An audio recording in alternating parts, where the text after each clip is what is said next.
Sebelum saya akhiri, nih ada banyak yang bertanya. Tolong dengar dengan serius, ini serius. Ini banyak yang bertanya di medsos, supaya sekali jawab enak sini. Ustadz, bagaimana pendapat Ustadz tentang penutupan masjid selama PPKM di Jakarta? Satu, saya pengikut fatwa Majelis Ulama, bukan pribadi. Ustadz manapun saya lebih memilih Ustadz Majelis Ulama, bukan pribadinya. Namanya majelis, kumpulan orang-orang hebat di dalam Majelis Ulama. Di majelis itu ada ahli fikih, ada ahli sejarah, ada ahli bahasa, ada ahli filsafat, ada ahli sosial. Semua berkumpul, bermusyawarah dan memutuskan rumah ibadah di PPKM untuk sementara dianjurkan untuk tidak datang ke masjid. Tapi di Jakarta, bukan di Pindrang. Tidak semua masjid Indonesia ditutup, khusus Jakarta. Kenapa Jakarta?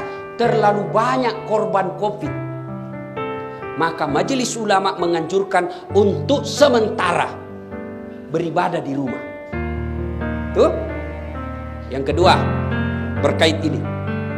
Bertanya, kenapa Pak masjid ditutup, pasar dibuka? Ya kan biasa kita bertanya begitu toh? Paham lima decek. Paham dengan baik. Semua fungsi-fungsi masjid boleh dipindahkan dan dilakukan di rumah. Saya ulang, semua fungsi-fungsi masjid boleh dipindah ke rumah dan dilaksanakan di rumah. Apa maksudnya? Sholat berjamaah boleh di rumah, berdoa boleh di rumah, ngaji boleh di rumah, zikir boleh di rumah. Tapi fungsi-fungsi pasar tidak bisa kau pindahkan ke rumah. Mau beli beras, tidak ada beras, beli kau di rumahmu. Cocok kok Pak, belum berat kok. Habis gas, mau masak kebutuhan pokok, tidak ada. Kalau tutup semua, di mana ki beli?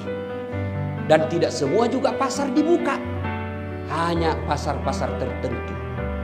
Yang ketiga, Bapak Ibu saudara-saudara sekalian, bijaksana dalam menerima pesan-pesan media sosial. Karena ada pesan media sosial yang sentimen memang di-share saja yang benci-benci. Habis energi, habis tenaga hanya untuk berdebat. Yang keempat, kita berpesan kepada pemerintah untuk lebih serius lagi menangani COVID ini. Yang kelima, kepada saudara-saudara kami para pengusaha, kepada saudara-saudara kami para pengusaha, terutama mereka yang bergerak di bisnis alat kesehatan, tolong jangan jadikan COVID ini, jangan jadikan wabah ini sebagai ladang bisnis. Kami tidak pernah marah kalau kau bisnis ladang sawit.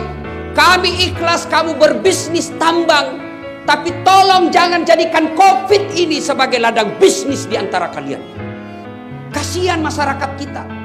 Mereka hilang nafkahnya, mereka hilang lapangan kerjanya, mereka hilang keluarganya. Lalu kau jadikan ini COVID sebagai ladang bisnis, demi Allah tidak berkah hidupmu sampai akhirat. Mudah-mudahan COVID ini segera berlalu.